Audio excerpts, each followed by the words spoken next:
Study time ടിപ്സിൻ്റെ പുതിയൊരു വീഡിയോയിലേക്ക് എല്ലാവർക്കും സ്വാഗതം. 9th ഫസ്റ്റ് ചാപ്റ്റർ നമ്മൾ സ്റ്റാർട്ട് ചെയ്യാണ്, റിഫ്രാക്ഷൻ ഓഫ് ലൈറ്റ്. ഒരു അമ്മയും കുട്ടിയും തമ്മിലുള്ള സംഭാഷണം തന്നിട്ടാണ് ഈ ഒരു ചാപ്റ്ററോട് ആരംഭിച്ചിരിക്കുന്നത്. അപ്പോൾ അമ്മയും കുട്ടിയും ഒരു കാറിൽ യാത്ര ചെയ്യാണ്. അപ്പോൾ കുട്ടി അമ്മയോട് പറയാണ്, അമ്മേ റോഡിൽ വെള്ളം കെട്ടിക്കിടക്കുന്നുണ്ട്, സൂക്ഷിച്ചിട്ട് വണ്ടി ഓടിക്കണമെന്ന് പറയാണ്. അപ്പോൾ അമ്മ പറയാണ്, ഇത് വേനൽക്കാലം അല്ലേ, അപ്പോൾ വെള്ളം കെട്ടിക്കിടക്കാനുള്ള സാധ്യതയൊന്നുമില്ല, അവിടെ എത്തുമ്പോൾ നിനക്ക് കാര്യം മനസ്സിലാവുമെന്ന് പറയാണ്. അപ്പോൾ ഇതുപോലുള്ള അനുഭവം നിങ്ങൾക്ക് ഉണ്ടായിട്ടുണ്ടോയെന്ന്. ഇപ്പോൾ നിങ്ങൾ കാറിലൊക്കെ യാത്ര ചെയ്യുന്നവരാണെന്നുണ്ടെങ്കിൽ നല്ല വെയിലുള്ള സമയത്ത് യാത്ര ചെയ്യുമ്പോൾ റോഡിൽ ഇതുപോലെ വെള്ളം കെട്ടിക്കിടക്കുന്നത് പോലെ നമുക്ക് തോന്നാറുണ്ട്. വളരെ ദൂരെ റോഡിൻ്റെ ദൂരേക്ക് ഇങ്ങനെ വെള്ളം കെട്ടിക്കിടക്കുന്ന പോലെ തോന്നും. പക്ഷേ അവിടെ എത്തുമ്പോൾ ആ വെള്ളം നമുക്ക് കാണാൻ വേണ്ടി സാധിക്കില്ല അല്ലേ. Many of such experiences are related to the various phenomena of light. ഇതുപോലുള്ള പല അനുഭവങ്ങളും ലൈറ്റുമായിട്ട് ബന്ധപ്പെട്ടവയാണെന്നാണ് പറഞ്ഞിട്ടുള്ളത്. Have you ever observe the straw in a glass of lemonade? Does it appear bend? What could be the reason? തന്നിരിക്കുന്ന ചിത്രത്തിൽ ആ ഗ്ലാസ്സിൽ നാരങ്ങ വെള്ളത്തിൽ ഒരു സ്ട്രോ ഇട്ടിട്ടുണ്ട് അല്ലേ. ആ സ്ട്രോ ചെറുതായിട്ടൊന്ന് ഒടിഞ്ഞതുപോലെ തോന്നുന്നുണ്ട്. അതിന് കാരണം എന്താണെന്നാണ് ചോദിച്ചിരിക്കുന്നത്. അപ്പോൾ നമുക്ക് ഇതിൻ്റെ ഒരു കാരണം എന്താണെന്ന് നമുക്ക് നോക്കാം. We see an object when the light falling on the object gets reflected and falls on our eyes. അതായത് ഒരു വസ്തുവിൽ പ്രകാശം വന്ന് പതിക്കുമ്പോൾ അതിൽ തട്ടിയിട്ട് റിഫ്ലക്റ്റ് ചെയ്തിട്ട് നമ്മുടെ കണ്ണിൽ പതിക്കുമ്പോഴാണ് നമ്മളൊരു വസ്തുവിനെ കാണുന്നത്. Don't you think the light rays reflected from the straw dipped in the lemonade travel through different medium before they reach our eyes? അപ്പോൾ ഇവിടെ പറഞ്ഞിരിക്കുന്നത് നാരങ്ങ വെള്ളത്തിൽ മുങ്ങിയിരിക്കുന്ന സ്ട്രോയിൽ നിന്നും റിഫ്ലക്റ്റ് ചെയ്തു വരുന്ന ആ ലൈറ്റ് റേസ് വിവിധ മീഡിയത്തിലൂടെ സഞ്ചരിച്ചാണ് നമ്മുടെ കണ്ണിലേക്ക് പതിക്കുന്നത് അല്ലേ. ഇവിടെ ഡിഫറെൻറ്റ് മീഡിയം എന്ന് ഉദ്ദേശിച്ചത് സ്ട്രോയിലേക്ക് വന്ന് പതിക്കുന്ന ലൈറ്റ് ആദ്യം ജലത്തിലൂടെയും പിന്നെ വായുവിലൂടെയും സഞ്ചരിച്ചതിന് ശേഷമാണ് നമ്മുടെ കണ്ണിലേക്ക് വന്ന് പതിക്കുന്നത്. ഓക്കെ അല്ലേ. അവന് വേറൊരു ആക്ടിവിറ്റി കൂടി തന്നിട്ടുണ്ട്, അതുകൂടി ഒന്ന് നോക്കാം. Fill 3/4 of a trough with water. Add 2 or 3 drops of milk into it. ഇവിടെ ഒരു ട്രഫിൽ 3/4 ഭാഗത്തോളം വെള്ളം എടുക്കുക, അതിലേക്ക് 2-3 തുള്ളി പാല് ചേർക്കുക. Cover the trough with a transparent sheet of paper. അതിനുശേഷം ആ ട്രഫിനെ ഒരു ട്രാൻസ്പെറൻറ്റ് ഷീറ്റ് കൊണ്ടൊന്ന് മൂടുക. Fill the remaining space in the trough with smoke. ഇനി ആ ട്രഫിൻ്റെ ബാക്കി വരുന്ന ഭാഗത്ത് പുക വെച്ച് നിറയ്ക്കുക.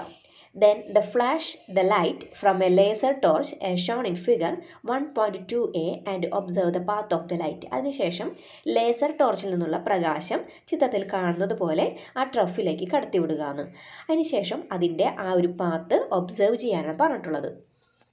അപ്പോൾ നമുക്ക് പിക്ചർ നോക്കുമ്പോൾ തന്നെ മനസ്സിലാവും, ഈ ലേസർ ടോർച്ചിൽ നിന്നുള്ള പ്രകാശം ആ ട്രഫിലേക്ക് കടത്തിവിടുമ്പോൾ അതിന് ജലത്തിലേക്ക് കടക്കുന്ന സമയത്ത് ചെറുതായിട്ടൊരു ബെൻഡ്, ഒരു ഒടിവ് വരുന്നുണ്ട് അല്ലേ. അപ്പോൾ നമുക്കിനി താഴെ ക്വസ്റ്റ്യൻ നോക്കാം. Which are the medium through which light travels within the trough? ഇനി ട്രഫിനുള്ളിൽ ഏതെല്ലാം മീഡിയത്തിലൂടെയാണ് ലൈറ്റ് സഞ്ചരിക്കുന്നതെന്ന്. ഏതൊക്കെ മീഡിയത്തിലൂടെയാണ്? എയറിലൂടെയും വാട്ടറിലൂടെയും സഞ്ചരിക്കുന്നുണ്ട് അല്ലേ. ഇതിൻ്റെ ആൻസർ പറയാം. Light is travelling from air to water. അടുത്ത question, how will the path of the light ray be when it passes through only one medium? ഒരു മീഡിയത്തിലൂടെ മാത്രമാണ് ലൈറ്റ് സഞ്ചരിക്കുന്നതെങ്കിൽ അതിൻ്റെ ആ ഒരു പാത്തിൻ്റെ ഡയറക്ഷൻ എങ്ങനെയായിരിക്കും? അത് ഒരൊറ്റ മീഡിയത്തിൽ കൂടെ മാത്രമാണ് സഞ്ചരിക്കുന്നതെങ്കിൽ അത് സ്ട്രെയിറ്റ് ലൈൻ ആയിട്ടായിരിക്കും സഞ്ചരിക്കുന്നത്. അതിൻ്റെ ആൻസർ നമുക്ക് എഴുതാം. The path of the light will be in a straight line. അടുത്ത ക്വസ്റ്റ്യൻ നോക്കാം. Is there any deviation in the direction of the ray of light when it enters obliquely from one medium to another? ഇവിടെ പറഞ്ഞിരിക്കുന്നത് ഒന്നാമത്തെ മീഡിയത്തിൽ നിന്നും രണ്ടാമത്തെ മീഡിയത്തിലേക്ക് പ്രകാശം ചരിഞ്ഞ് പ്രവേശിക്കുമ്പോൾ ആ ലൈറ്റ് റേയുടെ ഡയറക്ഷന് എന്തെങ്കിലും ചേഞ്ച് ഉണ്ടാകുന്നുണ്ടോയെന്ന്. ഇവിടെ നമ്മൾ മീഡിയം 1 എന്ന് പറയുന്നത് എയറും മീഡിയം 2 എന്ന് പറയുന്നത് വാട്ടറായിട്ടാണ് എടുക്കുന്നത്. ഇപ്പോൾ എയറിൽ നിന്നും വാട്ടറിലേക്ക് ലൈറ്റ് റേസ് പതിക്കുന്ന സമയത്ത് അതിൻ്റെ ചെറിയൊരു ബെൻഡ് വരുന്നുണ്ട് അല്ലേ. നേർരേഖയിലൂടെ അല്ല സഞ്ചരിക്കുന്നത്. അപ്പോൾ നമുക്ക് പറയാം ഇതിൻ്റെ ഡയറക്ഷന് ചേഞ്ച് ഉണ്ടാകുന്നുണ്ടെന്ന് പറയാം അല്ലേ. ഇതിൻ്റെ ആൻസർ ഏതാ? Yes, there is a deviation. അടുത്ത question, where does the ray of light undergo change in direction? Light റേയുടെ ഡയറക്ഷന് ചേഞ്ച് ഉണ്ടാകുന്നത് എവിടെ വെച്ചാണെന്ന് ചോദിച്ചിട്ടുണ്ട്. അപ്പോൾ നമുക്കതിനെ പറയാം എന്ത്? അതിൻ്റെ ആൻസർ നമുക്ക് പറയാം at the surface of separation. ഈ സെപ്പറേഷൻ ഉദ്ദേശിക്കുന്നത് എയറും വാട്ടറും തമ്മിലുള്ള ആ ഒരു ലൈനാണ് അതിൻ്റെ സെപ്പറേഷൻ എന്ന് പറയുന്നത് അല്ലേ. റെഡിങ് കൊണ്ട് അടയാളപ്പെടുത്തിയിരിക്കുന്ന ഒരു ഭാഗമാണ് സർഫസ് ഓഫ് സെപ്പറേഷൻ എന്ന് പറയുന്നത് കേട്ടോ. Allow light from a laser torch to fall perpendicular to the surface of the water taken in the trough. ട്രഫിലെ ജലത്തിലേക്ക് ലേസർ ടോർച്ചിൽ നിന്നുള്ള ലൈറ്റിനെ പെർപെൻഡിക്കുലർ ആയിട്ട് ട്രഫിലെ ജലത്തിലേക്ക് കടത്തിവിടാൻ. അപ്പോൾ എന്തായിരിക്കും നിങ്ങൾക്ക് കാണാൻ സാധിക്കുന്നതെന്ന്. Is there a deviation in the path of the ray of light. അതായത് ഇവിടെ ഈ ലൈറ്റിന് എന്തെങ്കിലും ഡീവിയേഷൻ, ചേഞ്ച് എന്തെങ്കിലും സംഭവിക്കുന്നുണ്ടോ എന്ന് നമുക്ക് പിക്ചർ നോക്കിയാൽ തന്നെ മനസ്സിലാവും.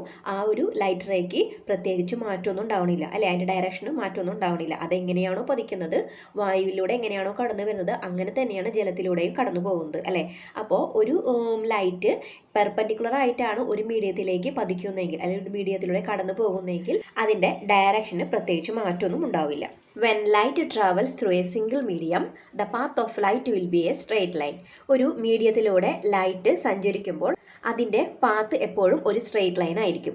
A ray of light undergoes a deviation at the surface of separation when it enters obliquely from one medium to another. ഇനി ഇവിടെ പറഞ്ഞിരിക്കുന്നത് ഒരു മീഡിയത്തിൽ നിന്നും മറ്റൊരു മീഡിയത്തിലേക്ക് ലൈറ്റ് റേസ് ചരിഞ്ഞു പ്രവേശിക്കുമ്പോൾ ആ മീഡിയത്തിൻ്റെ സെപ്പറേഷനിൽ വെച്ചിട്ട് അതിനൊരു ഡീവിയേഷൻ സംഭവിക്കുന്നു എന്ന്. There will be no deviation in the path of ray of light incident normally. ഇനി പെർപെൻഡിക്കുലർ ആയിട്ടാണ് അല്ലെങ്കിൽ നോർമൽ ആയിട്ടാണ് ഒരു ലൈറ്റ് റേ ഒരു മീഡിയത്തിലേക്ക് പതിക്കുന്നെങ്കിൽ അതിൻ്റെ ഡയറക്ഷന് പ്രത്യേകിച്ച് മാറ്റമൊന്നും ഉണ്ടാവില്ല. അപ്പോൾ ഇവിടെ 3 കാര്യങ്ങളാണ് പറഞ്ഞിരിക്കുന്നത്. ഒന്നാമത്തെന്ന് പറഞ്ഞിട്ടുണ്ടെങ്കിൽ ഒരു മീഡിയത്തിലൂടെ മാത്രമാണ് ലൈറ്റ് റേസ് പാസ് ചെയ്യണമെന്നുണ്ടെങ്കിൽ അത് സ്ട്രെയിറ്റ് ലൈനിലായിരിക്കും. ഇനി ഒരു മീഡിയത്തിൽ നിന്ന് മറ്റൊരു മീഡിയത്തിലേക്ക് ചരിഞ്ഞ് പ്രവേശിക്കുകയാണെന്നുണ്ടെങ്കിൽ അതിൻ്റെ പാത്തിന് ഡീവിയേഷൻ ഉണ്ടാവും. പിന്നെ പറയുന്നത് ഒരു മീഡിയത്തിലേക്ക് നോർമൽ ആയിട്ടാണ് ലൈറ്റ് റേ പാസ് ചെയ്യുന്നതെന്നുണ്ടെങ്കിൽ അതിന് ഡീവിയേഷനൊന്നും ഉണ്ടാവില്ല. അപ്പോൾ ഈ 3 കാര്യങ്ങളാണ് ഇവിടെ പറഞ്ഞിരിക്കുന്നത്. ഇവിടെ തന്നിരിക്കുന്ന ഒരു ക്വസ്റ്റ്യൻ നോക്കാം. What causes a deviation in the path of light ray when it passes from one medium to another. അതായത് ഒരു മീഡിയത്തിൽ നിന്നും മറ്റൊരു മീഡിയത്തിലേക്ക് ലൈറ്റ് ചരിഞ്ഞു കിടക്കുമ്പോൾ അതിൻ്റെ പാത്തിന് ഡീവിയേഷൻ ഉണ്ടാകുന്നു എന്ന് പറഞ്ഞു. അതിനുള്ള കാരണം എന്താണെന്നാണ് നമ്മളിനി നോക്കാൻ പോകുന്നത്. Observe the speed and direction of a toy car moving from a smooth surface to a rough surface. ഇവിടെ ഒബ്സർവ് ചെയ്യാൻ പറഞ്ഞിരിക്കുന്നത് ഒരു സ്മൂത്ത് സർഫസിൽ നിന്നും റഫ് സർഫസിലേക്ക് ഒരു ടോയ് കാറ് ചലിക്കുമ്പോഴുള്ള ആ ഒരു ഡയറക്ഷൻ ഒന്ന് ഒബ്സർവ് ചെയ്യാനാണ് പറഞ്ഞിട്ടുള്ളത്. 1-2 ക്വസ്റ്റ്യൻ ആയിട്ടാണ് ഇവിടെ തന്നിരിക്കുന്നത്. നമുക്കതിനൊന്ന് ആൻസർ ചെയ്യാം. Is there a change in the direction of motion of the car. അതായത് കാറിൻ്റെ ആ ഒരു മോഷൻ്റെ ഡയറക്ഷന് എന്തെങ്കിലും ചേഞ്ച് ഉണ്ടാവുന്നുണ്ട് അല്ലേ? സ്മൂത്ത് സർഫസിൽ നിന്നും റഫ് സർഫസിലേക്ക് കടക്കുമ്പോൾ അതിൻ്റെ ഡയറക്ഷൻ ഒന്ന് ബെൻഡ് ചെയ്യുന്നുണ്ട് ഇല്ലേ? ഇതിൻ്റെ ആൻസർ എഴുതാം. Yes, the direction of motion of the car changes. Where does this change occur? ഈ ഒരു ചേഞ്ച് കാണപ്പെടുന്നത് എവിടെ വെച്ചിട്ടാണ്? അതിൻ്റെ സർഫസ് ഓഫ് സെപ്പറേഷനിൽ വെച്ചിട്ടാണ്. അതായത് സ്മൂത്ത് സർഫസും റഫ് സർഫസും ഡിവൈഡ് ചെയ്യുന്ന ആ ഒരു സർഫസിൽ വെച്ചിട്ടാണ് ആ ഒരു കാറിൻ്റെ ഡയറക്ഷന് ചേഞ്ച് ഉണ്ടാവുന്നത്. ഇതിൻ്റെ ആൻസർ എഴുതാം. The change occurs at the surface of separation. Did the car moves with the same speed on both surface. അതായത് ആ 2 സർഫസിലും ഈ കാറ് ഒരേ വേഗത്തിൽ തന്നെയാണോ സഞ്ചരിച്ചതെന്ന്? അല്ലല്ലോ. No, the car moves with different speed on both surface. 2 സർഫസിലും ഡിഫറെൻറ്റ് സ്പീഡായിരുന്നു അല്ലേ? സ്മൂത്ത് ആയിട്ടുള്ള സർഫസിൽ കാറിന് സ്പീഡ് കുറച്ച് കൂടുതലും, റഫായ സർഫസിലേക്ക് വരുമ്പോൾ സ്പീഡ് ഇതിൽ കുറയാണ് ചെയ്യുന്നത്. The change in direction is caused by the change in the speed of the car as it moves from one surface to the other. കാറിൻ്റെ ഡയറക്ഷനിൽ മാറ്റം ഉണ്ടാകാനുള്ള കാരണമാണ് ഇവിടെ പറഞ്ഞിരിക്കുന്നത്.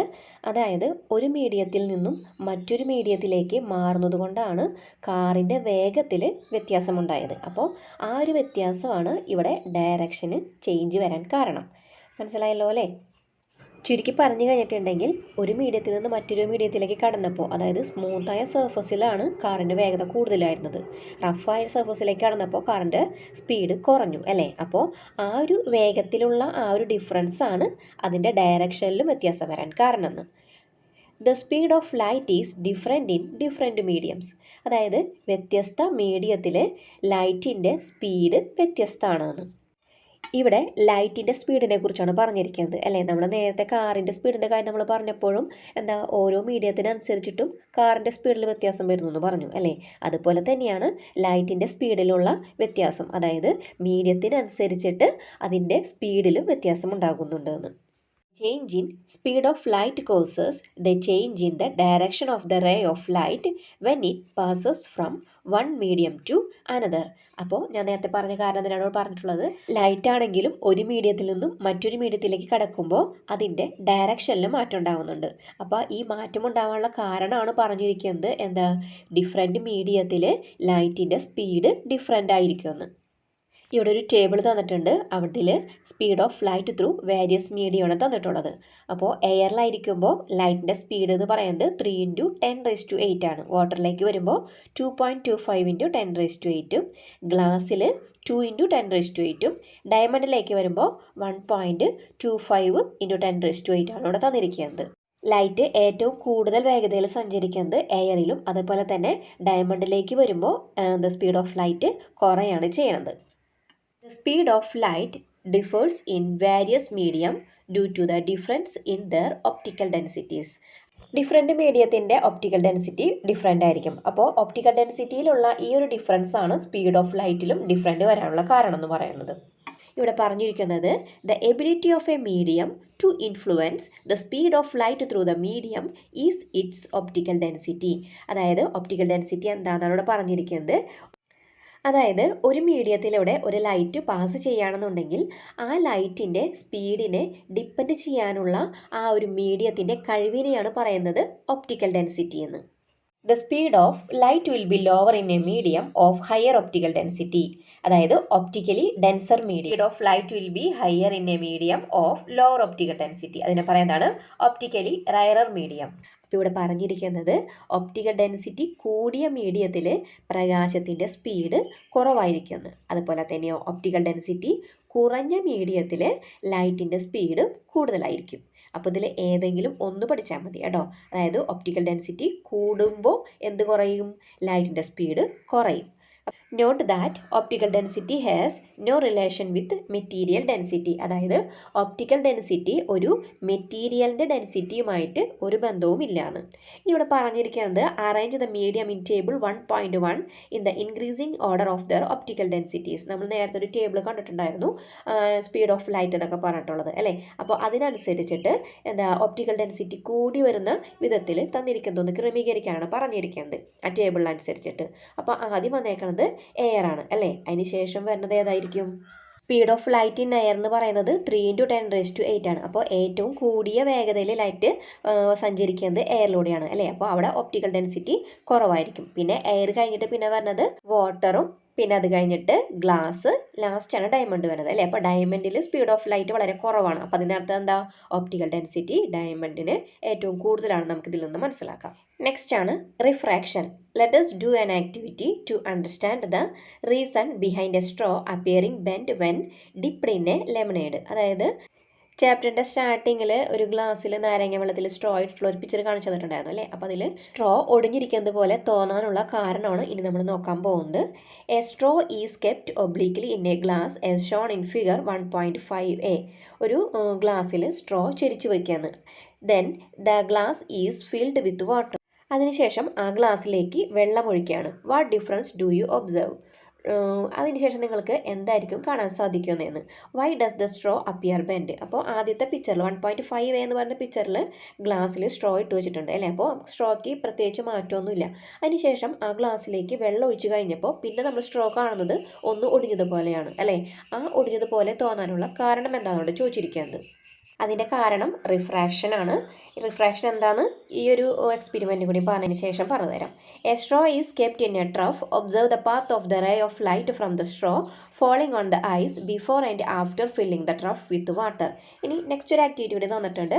ഒരു ട്രഫിൽ ഒരു സ്ട്രോ ഇട്ട് വെച്ചിട്ടുണ്ട്. അതിനുശേഷം ആ ട്രഫിലേക്ക് വെള്ളം ഒഴിക്കുകയാണ്. വെള്ളം ഒഴിച്ചതിന് ശേഷം ആ ഒരു സ്ട്രോയുടെ ആ ഒരു പൊസിഷൻ നിങ്ങളെടുത്ത് നിരീക്ഷിക്കാനാണ് പറഞ്ഞിട്ടുള്ളത്. 1.6a എന്ന് പറയുന്ന പിക്ചറിൽ സ്ട്രോയുടെ അടിഭാഗം, അതായത് ബി എന്ന് പറയുന്ന പോയിന്റ് നമുക്ക് ക്ലിയർ ആയിട്ട് കാണാൻ സാധിക്കുന്നുണ്ട് അല്ലേ. ബി എന്ന് പറയുന്ന പിക്ചറിൽ നോക്കുന്ന സമയത്ത് ആ ട്രഫിലേക്ക് ജലം ഒഴിക്കുന്നുണ്ട് അല്ലേ. അതിനുശേഷം പിന്നെ സ്ട്രോ നമുക്ക് കാണുന്നത് സി എന്ന് പറയുന്ന പൊസിഷനിലാണ്. അപ്പോൾ എന്തുകൊണ്ടായിരിക്കും ഇങ്ങനെ വന്നതെന്നാണ് ഇനി പറയാൻ പോകുന്നത്. Is there a deviation for the ray of light falling on the eye from point B of the straw before pouring water? ജലം ഒഴിക്കുന്നതിന് മുൻപ് സ്ട്രോയുടെ ബി എന്ന ഭാഗത്തു നിന്നും നമ്മുടെ കണ്ണിൽ വന്ന് പതിക്കുന്ന ലൈറ്റ് റേക്ക് എന്തെങ്കിലും ഡീവിയേഷൻ സംഭവിക്കുന്നുണ്ടോ എന്ന് ഇല്ലല്ലോ, നമുക്ക് ശരിക്കും ആ സ്ട്രോ കാണാൻ സാധിക്കുന്നുണ്ട്. അപ്പോൾ അതിൻ്റെ ഡയറക്ഷനിൽ പ്രത്യേകിച്ച് മാറ്റമൊന്നും ഉണ്ടാവണില്ല അല്ലേ. After the water is poured, the ray of light from the immersed part of the straw entering air from water is deviated at the surface of separation. ഇനി വെള്ളം ഒഴിച്ചതിന് ശേഷം, ജലം ഒഴിച്ചതിന് ശേഷം സ്ട്രോയുടെ ജലത്തിൽ മുങ്ങിയിരിക്കുന്ന ഭാഗത്തു നിന്ന് വരുന്ന ആ ഒരു ലൈറ്റ് റേ എയറിലേക്ക് പ്രവേശിക്കുന്ന സമയത്ത് വാട്ടറിൻ്റെ സർഫസിൽ വെച്ചിട്ട് അതിൻ്റെ ഡയറക്ഷനിൽ ചേഞ്ച് വരുന്നുണ്ട്. Doesn't the ray of light appear to come from C though it is actually coming from B? അതായത് ബിയിൽ നിന്നാണ് ശരിക്കും ലൈറ്റ് റേ വരുന്നതെങ്കിലും സി എന്ന ഭാഗത്തു നിന്ന് വരുന്നതായിട്ടാണ് നമുക്ക് തോന്നുന്നതെന്ന്. The straw appears bent as the actual position B seems to have risen to the position C. യഥാർത്ഥത്തിൽ സ്ട്രോയുടെ സ്ഥാനം എന്ന് പറയുന്നത് ബി ആണ്, പക്ഷേ നമുക്ക് കാണുന്നത് സി എന്ന് പറയുന്ന പോയിന്റിൽ വെച്ചാണ് അല്ലേ. അല്പം ഒന്ന് ഉയർന്നിട്ടാണ് നമുക്ക് സ്ട്രോ കാണാൻ സാധിക്കുന്നത്. അതുകൊണ്ടാണ് സ്ട്രോ ജലത്തിൻ്റെ ആ ഒരു സർഫസിൽ വെച്ചിട്ട് നമുക്ക് ഒടിഞ്ഞതുപോലെ തോന്നാനുള്ള കാരണം. ഇവിടെ ലൈറ്റ് ജലത്തിലൂടെ സഞ്ചരിച്ചിട്ട് വായുവിലേക്ക് പ്രവേശിക്കുകയാണ് ചെയ്യുന്നത് അല്ലേ. അപ്പോൾ ജലത്തിൻ്റെയും വായുവിൻ്റെയും ഒപ്റ്റിക്കൽ ഡെൻസിറ്റി വ്യത്യസ്തമാണ്. അപ്പോൾ ഒപ്റ്റിക്കൽ ഡെൻസിറ്റിയിലുള്ള ഈ ഒരു വ്യത്യാസം കൊണ്ടാണ് സ്ട്രോ ഒടിഞ്ഞതുപോലെ തോന്നാനുള്ള കാരണം. അപ്പോൾ നമുക്കിനി ഇവിടെ നോക്കാം റിഫ്രാക്ഷൻ എന്ന് പറയുന്നത് എന്താണെന്ന്. ബോക്സിലുള്ളത് നോക്കാം. When a ray of light enters obliquely from one medium to another of different optical densities, it undergoes a deviation at the surface of separation of the medium. This phenomenon is refraction. അപ്പോൾ നമുക്ക് refraction നോക്കാം. Refraction എന്ന് പറയുന്നത് ഒരു മീഡിയത്തിൽ നിന്നും optical density വ്യത്യാസമുള്ള മറ്റൊരു മീഡിയത്തിലേക്ക് ലൈറ്റ് ചരിഞ്ഞു പ്രവേശിക്കുമ്പോൾ, അതാണ് ഒബ്ലീക്കലി എന്ന് പറയുന്നത്. ഇവിടെ ചരിഞ്ഞു പ്രവേശിക്കുമ്പോൾ എന്ന് എന്തായാലും പറയണം, കാരണം ചരിഞ്ഞു പ്രവേശിച്ചാൽ മാത്രമേ ആ ലൈറ്റിൻ്റെ ഡയറക്ഷനിൽ ചേഞ്ച് വരുള്ളൂ. നേരെയാണ് നോർമലായിട്ടാണ് പതിക്കുന്നതെങ്കിലോ അത് ആ നോർമലായിട്ട് തന്നെ സ്ട്രെയിറ്റ് ലൈനായിട്ട് തന്നെ ആയിരിക്കും കടന്നു പോകുന്നത്. അതുകൊണ്ടാണ് ഇവിടെ ഒബ്ലീക്കലി എന്ന് പറയുന്നത് കേട്ടോ. അപ്പോൾ ചരിഞ്ഞു പ്രവേശിക്കുമ്പോൾ രണ്ട് മീഡിയത്തിൻ്റെയും സെപ്പറേഷനിൽ വെച്ചിട്ട് അതിൻ്റെ ഡയറക്ഷനിൽ ഒരു ഡീവിയേഷൻ സംഭവിക്കും. ഇതിനെയാണ് പറയുന്നത് റിഫ്രാക്ഷൻ എന്ന് പറയുന്നത്. ഇവിടെ പറഞ്ഞിരിക്കുന്നത് the ability of light to undergo refraction in a medium depends on the optical density of the medium. അതായത് ഒരു ലൈറ്റിന് റിഫ്രാക്ഷൻ ഉണ്ടാക്കുവാനുള്ള ആ ഒരു മീഡിയത്തിൻ്റെ കഴിവ് എന്ന് പറയുന്നത് ഒപ്റ്റിക്കൽ ഡെൻസിറ്റിയെ ഡിപ്പെൻഡ് ചെയ്തിരിക്കുന്നതാണ് ഇവിടെ പറഞ്ഞിട്ടുള്ളത്. The optical density is in turn related to the refractive index of the medium. ഇനി ഒപ്റ്റിക്കൽ ഡെൻസിറ്റി ആണെന്നുണ്ടെങ്കിലോ ഒരു മീഡിയത്തിൻ്റെ റിഫ്രാക്റ്റീവ് ഇൻഡെക്സോട് ബന്ധപ്പെട്ടിരിക്കുന്നു. ഇനി നമുക്ക് അടുത്തത് നോക്കാനുള്ളത് റിഫ്രാക്റ്റീവ് ഇൻഡെക്സ് ആണ്. അത് നമുക്ക് അടുത്തൊരു പാർട്ടിൽ നോക്കാം. ഇതിലുള്ള കാര്യങ്ങൾ നിങ്ങൾക്ക് മനസ്സിലായിട്ടുണ്ടാകുമെന്ന് വിചാരിക്കുന്നു. നിങ്ങൾക്ക് ഈ ഒരു വീഡിയോ ഉപകാരപ്പെട്ടെങ്കിൽ നിങ്ങളുടെ ഫ്രണ്ട്സിനെ ഷെയർ ചെയ്യാം. കൂടുതൽ വീഡിയോസിന് ചാനൽ സബ്സ്ക്രൈബ് ചെയ്യാം. ഇതിൻ്റെ ബാക്കി ഭാഗവുമായിട്ട് നമുക്ക് അടുത്ത വീഡിയോയിലൂടെ വീണ്ടും കാണാം.